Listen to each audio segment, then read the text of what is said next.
So, diving with no protection in extremely cold water. And as women, they're diving throughout pregnancy. So they're diving up until the day they give birth sometimes. And then they're back in the water a few days later. So this has really shaped this population in really interesting ways. I was wondering, how deep do they dive? This is a really good question. I get asked a lot. How deep do any of these populations dive? And there's just not really data. So we don't really know.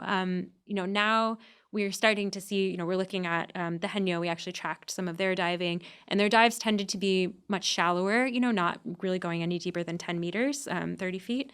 But they're also in their 70s, 80s even. We had an 81-year-old diver in our study. 30 feet's not nothing. That's We had right. a 20-foot deep end in the pool, recreational pool near my home growing up. And when you're down at the bottom, you feel significant pressure. You can let some air out to relieve some of that pressure, but 20 feet is 20 feet. 30, Right. 30 feet, and it's not a linear experience. Yeah, right? exactly, With every yeah. additional foot, you're really experiencing more and more pressure. So Yeah, and I shouldn't say it like that. It's just that compared to, the Bajo have been documented to dive deeper than 200 feet deep. I'm not countering. I just for sake of people out there who perhaps haven't spent time at the bottom of a pool, a 20-foot pool, 30 feet is still really impressive. Yeah, it's very impressive. Yeah. And they're bringing a fetus down that low.